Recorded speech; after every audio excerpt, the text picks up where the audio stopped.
హౌస్లోకి ఎంటర్ అయిన తర్వాత మనకంటూ ఒక గేమ్ ప్లాన్ అనుకుంటాం. అంటే మనం ఇలా వెళ్ళాలంటే ఆడాలి, ఏదో ఒక అలా గేమ్ అవును. ప్లాన్ ఉండాలి. ఆ గేమ్ ప్లాన్ ప్రకారం వెళ్తుంటావు, కానీ మధ్యలో సిచ్యుయేషన్కి అనుగుణంగా మన గేమ్ మార్చుకోవాల్సి వస్తుంది. అందుకే నేను గేమ్ ప్లానే పెట్టలే. ఏ గేమ్ వస్తుందో ఏమనిపిస్తుందో ఆడే, తప్ప రైట్ తర్వాత. అది గేమ్స్ ఇంట్లోది కూడా స్ట్రాటజీ. ఇప్పుడు సపోజ్ మనం టాప్ 5కి వెళ్ళాలంటే మనం ఈ స్ట్రాటజీలో వెళ్ళాలి అనేది ఉంటుంది. అలాంటిది పెడితే నేను ఎప్పుడు దొరికిపోతానన్నా. అంటే దొరికిపోవడం మనం ఓపెన్గా చెప్పం కదా. ఓపెన్గా చెప్పకపోయినా దొరికిపోతా, నాకు రావు. నిజంగా చెప్తున్నా. అంటే నాకు ఎవరితోనైనా లేదా ఇలా ఆడితే అక్కడి దాకా వెళ్తాం, ఇలా ఆడితే బాగుంటుంది అని అనుకుని రాలేదు.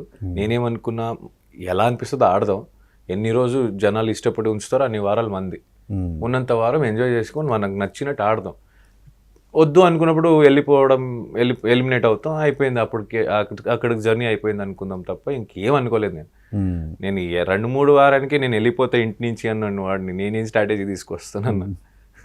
ఈ 15 వీక్స్లో అన్న నిఖిల్కి బిగ్ బాస్ హౌస్లో నచ్చింది ఏంటి, నచ్చింది ఏంటి?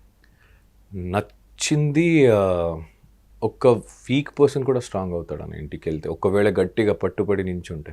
అంటే ఎమోషనలీ కావచ్చు, ఏదైనా నా వల్ల కాదు అని అనుకునే వ్యక్తి ఎవరైనా ఉంటే నా వల్ల కూడా అవుతుంది అని ప్రూవ్ చేసుకునే కెపాసిటీ పెరిగిద్ది.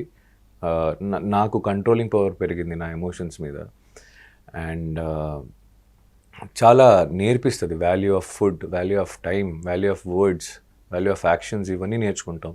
బట్ అది కరెక్ట్గా అబ్జర్వ్ చేయాలి వెళ్ళిన వాళ్ళు. అండ్ నాకు నచ్చని పదం నామినేషన్.